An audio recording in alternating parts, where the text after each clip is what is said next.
So, hey guys, today we're going to review Next Level Racing's HF8 Haptic mat that I'm already sitting on, and it has attracted wild animal as well. Essentially, what this thing does, you can see it here, it has 8 vibration motors. So 4 that you're sitting on, 4 for the back. So you have essentially you have higher upper back, you have lower back, you have your butt cheeks, and you have like wherever your leg is then placed on the seat. So you have 8 of these sensors. And I think the most essential part here is already how you set them up. It comes with a software from Next Level Racing, but even they already agree that it's not perfect. So I'm right away using SimHub, which was fairly easy to do. And I'll quickly show you what I set up there and why. Now, many of you probably already know SimHub, so I'm not going to go into the detail of that. I've selected the preset for Assetto Corsa Competizione, but I've pretty much already changed everything. The key part where you need to go is the Shake It Motors section, and if you have the HF8, it will just pop up here and you can connect it and then already go to tuning everything in there, which is well, fairly easy to say the least. And then there's pretty much 2 layers, so you can adjust everything here on the device directly, and put everything on the same 100% like I of course did. And you see there's plenty of effects that you can dial in, and you can choose on which motor which effect is going to display. And this, I think, is already the most important part to decide which information you want on which of the 8 motors, because it quickly gets confusing when you have several effects layered on a single motor, and that's just something the haptic mat can't deliver. So I feel that less is a little more here. Don't overwhelm the device that you're having, and only use actual useful information instead of having something happen all the time. Of course, you could do something like having the RPMs on all 8, and that quickly makes it the most pronounced factor. But then you have vibration going on pretty much all the time with in line with the RPMs, and I guess that will, yeah, kind of give you some vibration and sensory feedback, but it doesn't really tell you something about the car other than, well, vibration higher or less. So what I did, let's go top to bottom real quick. I put everything on 100% here, really, because you can also adjust everything here, for example, and there's also a bit more detail to show. So you can see ABS active, and we know in ACC we just have a 1 and 0 position there, so this is also just what it can show. An ABS pulse that you get in the feedback will only be 100 milliseconds if you do not have the purchased version of SimHub.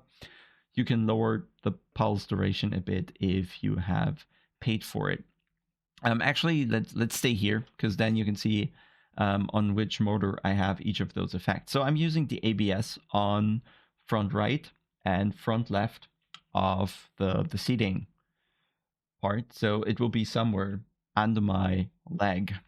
Then I've turned away the acceleration force because I don't think it adds anything, to be fair. Then deceleration G-force, also remove that because that would be pretty much in line with the ABS, and those would be layered on top of one another and then become hard to distinguish, and then I don't know what it's trying to tell me. I do have the gear shifts coming like in the back, so every time you shift up there's like a pretty quick and rough vibration coming in the back from all 4s, which is kind of nice, not really useful in the sense that it tells you something, but a nice, I don't know, more immersive thing that you can get here. Jump landing is something that's unsupported from ACC, so yeah, it doesn't really matter, but it does make sense to have this under the leg and your butt, not so much in the back. Then I have lateral G-force, but I think I will actually turn this off. So what I'm doing here is I'm getting the kind of vibration going higher on the left or right side of my back, depending on how fast I'm going through the corner. but I feel the difference in the signal is not large enough to really give you an indication if you're maxing out the car or not.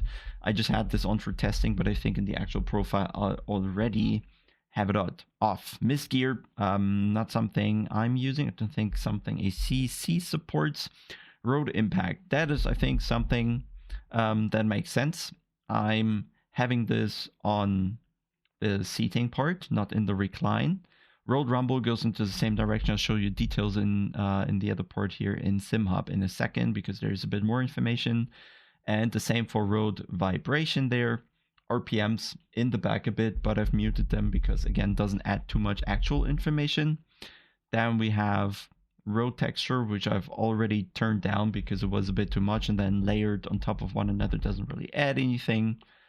Speed, no. Speed with curving, no, because, again, we can't overwhelm the device. Then we have TC active right under my butt cheeks for, well, the rear tires.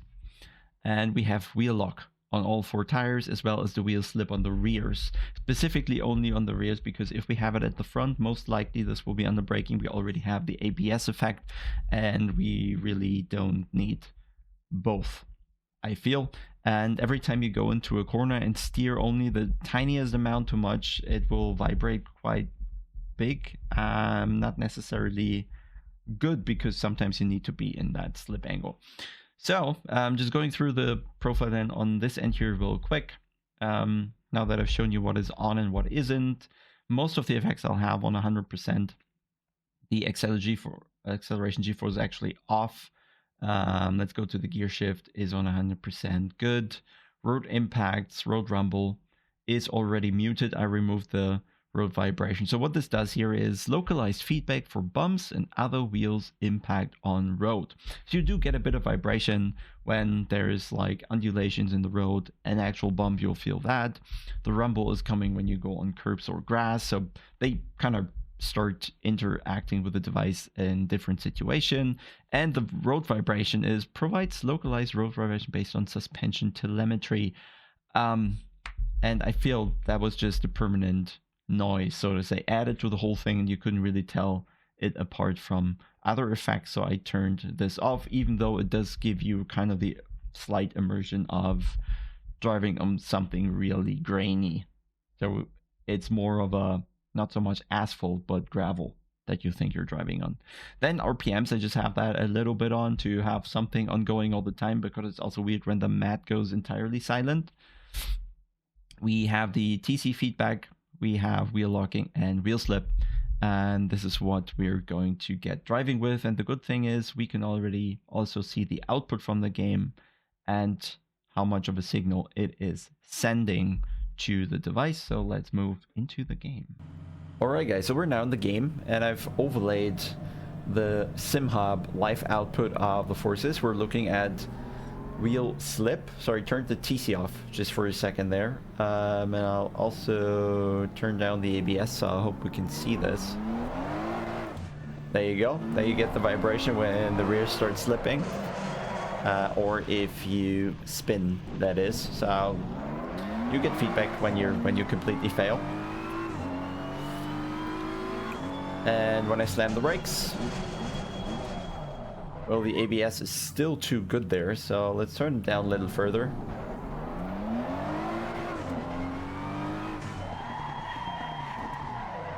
There you can then now see the vibration coming in once the tire reaches a certain slip.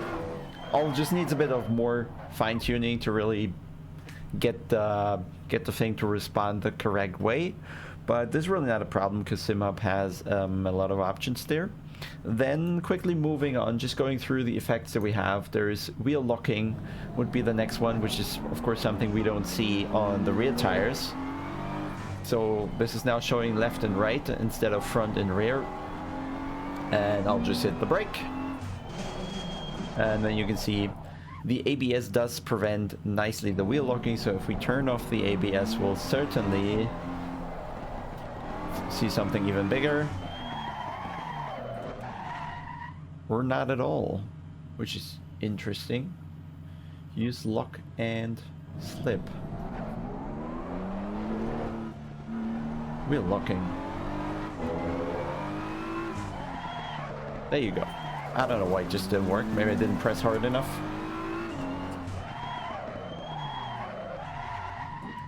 Ah, yes. It responds to the brake pedal. Doesn't actually read from the telemetry. That's why, like, it doesn't happen up until 90% of the brake pedal is how I set it up currently. So you can put this to a value where you want it to lock up. So say on iRacing you want it to be 80 point something percent because that's the maximum the car will take. TC active thing, it tells the story pretty easily. We're just turning the ABS a little higher, and then you see the ABS intervention, TC intervention immediately sending a signal, and I've set this up to be at the bottom at the back, so I get it like as if it was the rear wheels.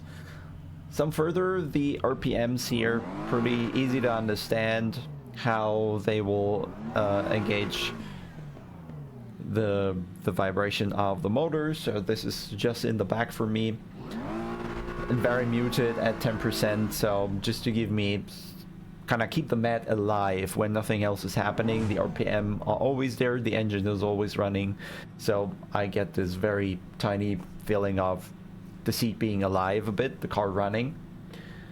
Road rumble, we'll probably just want to do a couple meters with that so you get an impression.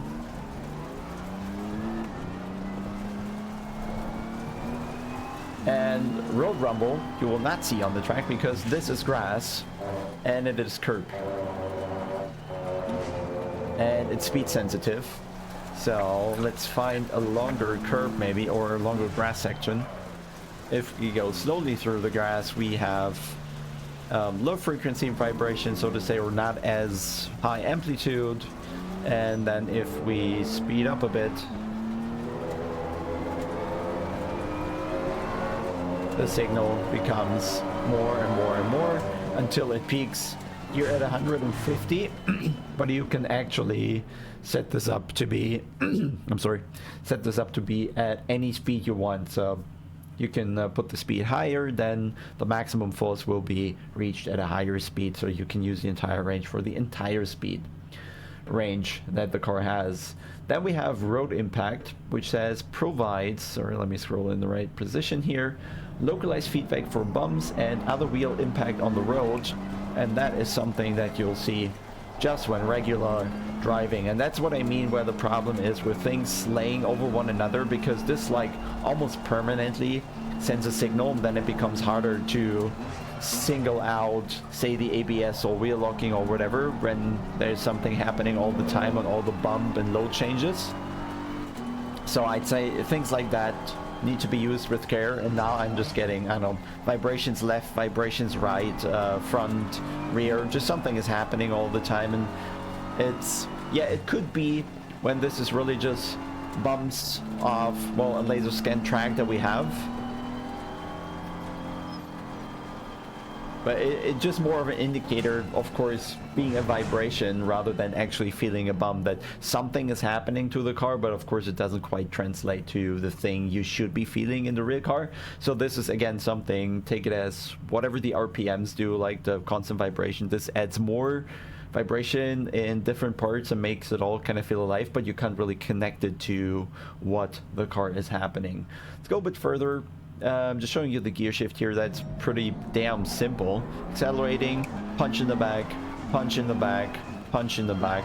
And I think that's probably the one that comes closest to what you'd feel in the rear car. It's not the force, but it just kind of makes it a little more alive, a little more yeah, I think that's the word, a little more immersed in the whole thing, right? When you do the gear shift, there's another feedback mechanism now other than the sound, and kind of connects you a little better to the car. So it's all nice. Further, we have the ABS. I think it's the only other effect I still have active here. So let's turn the ABS on real quick on a probably high level, and then you can right away see. There we go. Because, you know, ACC only puts out ABS as values of 0 or on and off. So that's what we get in terms of signal, and where we get it is the front of the seat. or the front of the seating pad, so it's like the front tires locking up. And I think the ABS really, that is something that really adds something, because then you get a feeling, let's do one more braking zone with it, then you really get a feeling when you're reaching the limit of the braking and can actually adjust the pedal, not just according to the sound that we have, but also according to the locking that you now get in your seat a bit. And that's kind of nice to have the same thing represented in more senses that your body is used to relying on, and that's where I think it comes in handy. I think it's time to sum this up.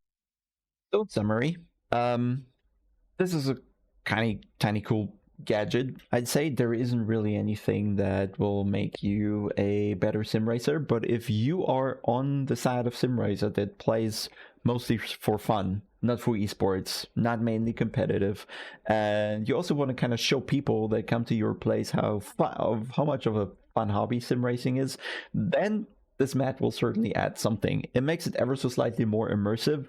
Of course, it does lack kind of the wide range of detail and possible things it could deliver, because it's just vibration motors that can vibrate more or less. So you only have a signal strength, so to say, available to kind of transmit various kinds of information that the car provides.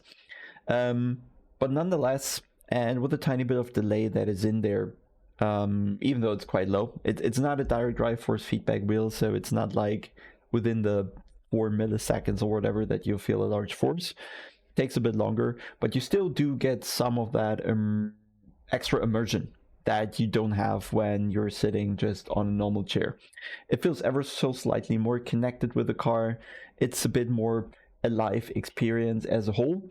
And I think the most underrated feature that you're not really advertising is it is quite a massage, especially if you turn them up. So again, a fun feature that you can add to your rig, especially if you want to impress friends. I think it does come in handy.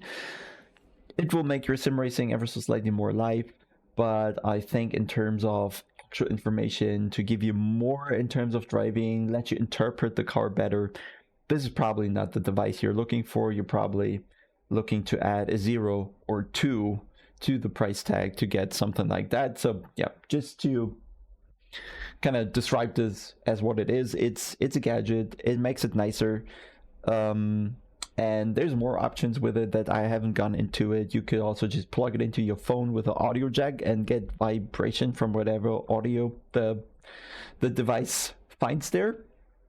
But for the sim racing application, you should spend some time with it in the SimHub. Take one effect at a time for one of the motors or the recline or the seat, just to separate everything a little, because it can quickly layer on top of one another and then there's no information whatsoever. So I think less is more here a bit, just using one or the other effect, not everything at once, and this kind of makes it then a nice feature from Next Level Racing.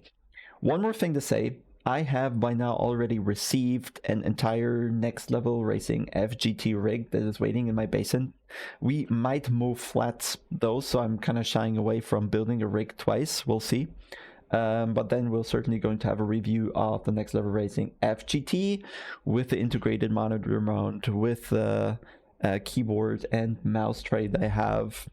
And it's promising to be a step more rigid than the GT1 Evo is, which you can see here. There is, can you see it actually? Yeah, you can see a bit of flex happening here, especially the monitor and the keyboard when high forces are acting on the rig, because the GT1 Evo only has one position on the vertical beam where it is mounted, and the FGT has kind of two, probably 15 centimeters apart or so, which should give it a lot more rigidity, and that's what we're going to see once I built it. So for now, goodbye, see you very soon.